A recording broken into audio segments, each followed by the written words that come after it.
Hello अस्सलाम वालेकुम ख्वातीनो हजरात, मेरा नाम Hasan Chaudhry and this is buzz X तमाशा डे 5। भाई इतना कुछ हुआ आज, इतनी सारी लड़ाइयाँ हुई, इतने सारे आर्ग्यूमेंट हुए कि मैं कुछ बौखला सा गया और by the end of the episode मुझे एक्चुअली भूल भी गया कि पहला आर्ग्यूमेंट किसने शुरू किया था, किसके बीच का फड्डा था जो कि एक्सटेंड हुआ और जिसमें बाकी घर वाले भी इन्वॉल्व हो गए और फिर वो ख़त्म कहाँ पे हुआ।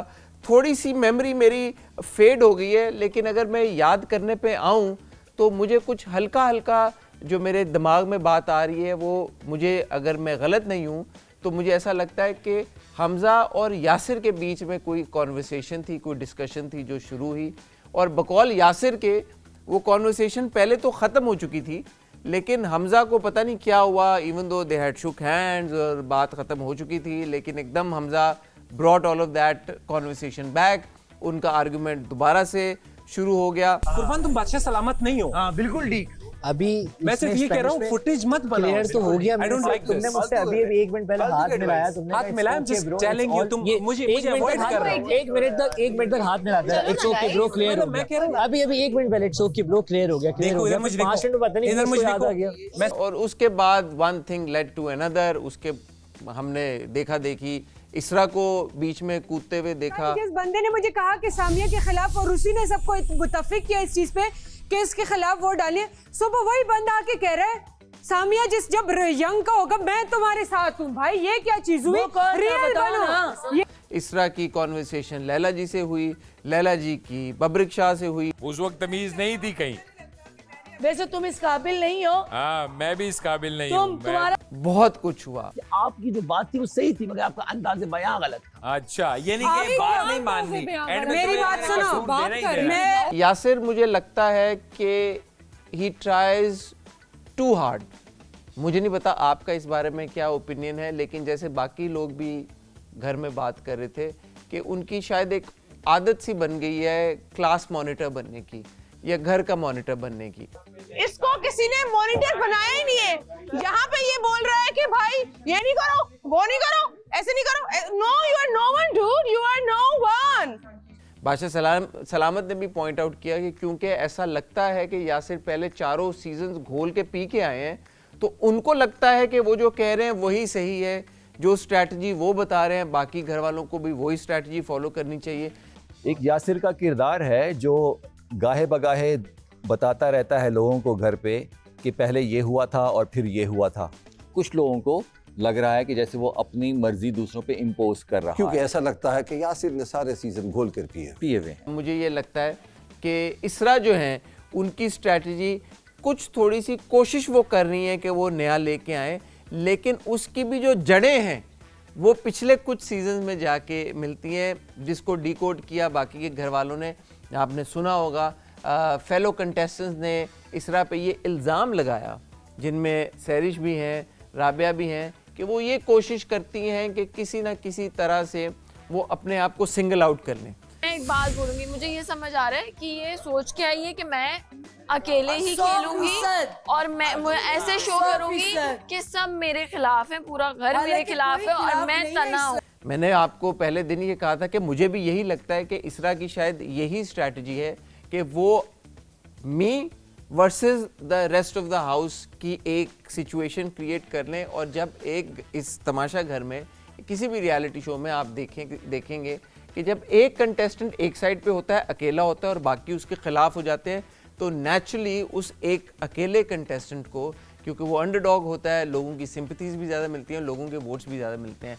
अनफॉर्चुनेटली दो आई थिंक इसरा की ये स्ट्रैटेजी कुछ ज़्यादा कामयाब नहीं हो पा रही। कॉमन सेंस, दिमाग, ह्यूमर सब छोड़ के आए हैं, सब छोड़ के आए हैं। जो कि आपके पास नहीं, सब लोग सब छोड़ के आए हैं। आपके पास नहीं है, आपके पास जाओ वे जाओ, मैं तो तुम्हें मुंह नहीं लगाती। क्योंकि जिन चीज़ों पे वो स्टैंड लेती हैं, जिन चीज़ों पे वो आवाज़ बुलंद करती हैं, वो चीज़ें कोई इतनी सिग्निफिकेंट नहीं है। आज भी जो उनकी पूरी आर्ग्यूमेंट हुई, पूरी कॉन्वर्सेशन हुई, उसमें जिस तरह से उन्होंने सैरिश पे अचानक चीखना शुरू कर दिया। जब तुम इस घर से निकलोगी ना, हर चीज तुम्हें पता चल जाएगा। चीखो मत उस पे, वो आराम से बात करी ना। तो मैं सही बोल रही हूँ ना, आहिस्ता बोलो। तुम बीच में मत आओ। तुम्हें किस कौन बीच में लेके आए? और कोई नहीं तो डॉक्टर जी ने इसरा को समझाने की कोशिश की कि भाई अगर कोई तुमसे बदतमीजी कर रहा है तो उसके साथ तो ऊंची आवाज में बात करना या बदतमीजी करना बनता है, लेकिन सहरिश बेचारी ने ऐसा तुम्हारा क्या बिगाड़ा कि तुम उसके साथ इतनी ऊंची आवाज में बात करें? सहरिश तो मासूम है, तो बड़े तमीज कोई नहीं है, मासूम कोई सहरिश चुप खड़ी थी। अल्लाह, आप सहरिश से उसके पीछे कौन है? गेम कौन चला रहा है उसके पीछे? कौन बताओ ताकि हमें पता चला। भैया आप अंधे हो?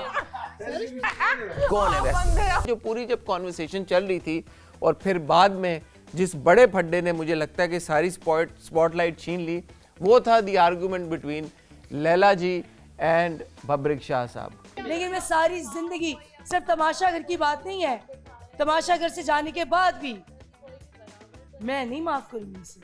तो माफी मांग कौन रहा है? अब आई हैव टू से, कल मैंने जितनी लैला जी की तारीफ की और जितना उनकी बातें मेरे दिल को लगी, आज उतनी ही मुझे लैला जी की कॉन्वर्सेशन विद रिस्पेक्ट थोड़ी सी फेक लगी। मुझे ऐसा लगा कि लैला जी की जो भी आर्ग्यूमेंट था, जो भी लाइन ऑफ थॉट था, उसमें ड्रामा ज़्यादा था। It was all dramatise a little more, overly dramatic उनकी थोड़ी कॉन्वर्सेशन थी। मैं ये नहीं कह रहा कि अगर कोई उनके साथ डिसरिस्पेक्ट करे तो उनका ये हक नहीं बनता कि वो उसको एड्रेस करें। इसके लिए स्टैंड लिया है, इसके साथ हुई, पूरे घर वालों ने कहा जी हम भी लैला जी आपके साथ हैं। तुम मुझे अपनी जूते की नोक पे रख रहे हो और मुझे बता रहे हो ये अखलाक, और उसके ऊपर पाँव रख रहे हो। लेकिन जैसे मुझे ऐसा लगा कि बब्रिक शाह ने जब वो इखलाक वाली बात की तो वो मजाकन या मेरा नहीं ख्याल इस सोच के तहत कह रहे थे कि भाई तुम्हारा इखलाक मेरे जूती की नोक पे। कौन सी ऐसी चीज है जिसका नाम इखलाक है? इसका नाम इखलाक है।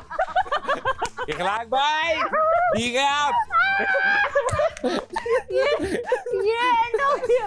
लेकिन उसको लैला जी ने ऐसा रंग दिया कि जैसे बब्रिक शाह साहब बहुत ही कोई डिसरिस्पेक्टफुल हो गए उनकी तरफ। और उसके बाद जिस तरह से डॉक्टर जी और लैला ने बैठकर बब्रिक शाह की बुराइयां की, और देखें एक होती है कैटल, एक होता है पॉट, एक दूसरे को अगर वो काला कहना शुरू कर दें तो उसको कहते हैं एक बहुत ही आयरॉनिक सिचुएशन। इसी तरह मुझे ये लगा कि जब डॉक्टर जी लेक्चर देना शुरू हो गए हैं सबको कि भाई अवाम देख रही है हम किस तरह की ज़बान इस्तेमाल कर रहे हैं, बब्रिक जो हैं वो बुली कर रहे हैं कंटेस्टेंट्स को, तो ऐसे तो नहीं करना, बच्चों पे क्या इंप्रेशन जाएगा। 28 करोड़ आवाम में कितने बच्चे और कितने यंग लोग यहाँ देख रहे हैं। अगर हम ये हरकतें यहाँ करेंगे तो बाहर लोग क्या सीखेंगे? हाँ। बुली एक बहुत बड़ा एक क्राइम है। तो मेरे जहन में एकदम ख्याल आया भाई कि ये कल जी ही थे जिन्होंने सामिया को किसी बहुत ही छोटी सी बात के ऊपर ये कह दिया कि मर जाओ। हाँ, बाद में उन्होंने अपोलोजाइज कर लिया, लेकिन उससे पहले हमने देखा कि जिस तरह से उन्होंने इसरा को 2 टके की औरत कहा, उसको कहा मैं तुम पे थूकता भी नहीं हूँ, और थूकने की एक्टिंग की। वो सारी चीज़ें करने के बाद उनका ये कहना कि बब्रिक जो है वो बुली कर रहे हैं या बब्रिक का एटीट्यूड ठीक नहीं है या फलां को चाहिए कि वो इस तरह के अल्फाज इस्तेमाल ना करे, मुझे बहुत ही आयरॉनिक सिचुएशन लगी। कंटेस्टेंट्स को चाहिए कि बजाय वो आवाज़ ऊंची करने के या आर्ग्यूमेंट पे फोकस करने के, ह्यूमर से, हंसी मजाक से, फन तरीके के साथ लोगों की अटेंशन ग्रैब करें। बोले क्या है जी? यार जी तुम्हें बुलाया तो जी मुझे बोले जी ये वाला कैरेक्टर तो देख। क्योंकि ये जो अब सारे आर्गुमेंट्स आज के दिन के थे, मुझे तो सब बहुत ही फोर्स्ड लगे। मुझे कोई भी लड़ाई जेन्युइन नहीं लगी, ऐसी नहीं लगी कि यार इसके पीछे कोई बहुत स्ट्रॉन्ग रीज़न था जिसकी वजह से ये आर्गुमेंट हो। बिलखुसूस अगर हम दोबारा लैला जी और बब्रिक की लड़ाई पे जाएं, अब लैला ने जब बादशाह सलामत बैठे हुए थे दोबारा बहुत इमोशनल हो गई और उन्होंने जिस तरह से ऑलमोस्ट ब्रेक डाउन किया। बात कर सकती हूँ? प्लीज कीजिए।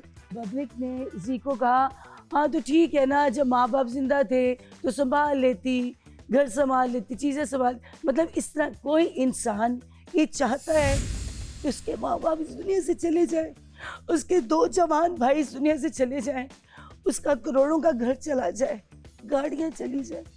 क्या ये मैंने जानबूझ के किया? या ये मैंने जानबूझ के चाहा ऐसा करना? फिर उसको किसने राइट दिया ये मेरे बारे में ऐसी बात करे? आप जो कह रही हैं सही कहा आपने।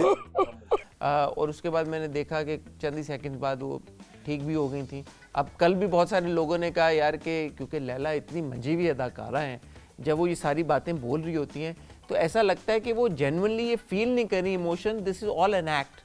तो कल तो मैं भी थोड़ा सा बुद्धू सा बन गया उनकी एक्टिंग से, लेकिन आज मुझे भी ऐसा लगा कि यार ये this is a bit of an act. तो मेरे ख्याल में जिस तरह से उन्होंने इस पूरी सिचुएशन को हैंडल किया, ये सिचुएशन बेहतर तरीके के साथ हैंडल हो सकती थी। डॉक्टर जी ने जिन अल्फाज का चुनाव किया बबर शाह के लिए, मैं दोबारा उन अल्फाज को कंडेम करूँगा। आपने देखा होगा कि कहीं बहुत सारी जगहों पे उन्होंने जो अल्फाज इस्तेमाल किए वो दिखाए भी नहीं जा सकते थे टेलीविज़न पे, इसलिए वो म्यूट हो गए। ज़ेब वगैरह के सामने मैंने यही सारी बात की। हम लोग देखिए कई ऐसी लड़की बादशाह सलामत ने भी आके यही बात की कि ऐसे अल्फाज दोहराए गए जिनको दोबारा रिपीट नहीं किया जा सकता।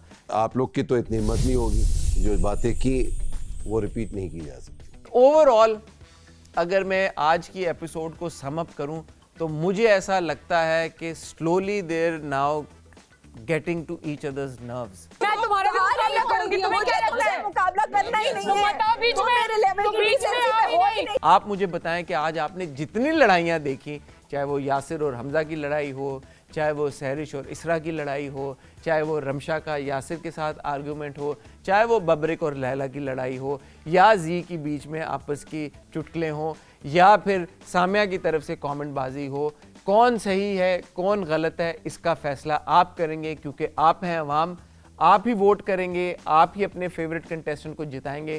कमेंट सेक्शन में मुझे बताइएगा आपको क्या लगता है। मैं फ़िलहाल आपसे इस वक्त चाहूँगा इजाज़त, इंशाल्लाह कल आपसे दोबारा मुलाकात होगी। तब तक अपना ख्याल रखिएगा, दुआ में याद रखिएगा। खुदा हाफिज़।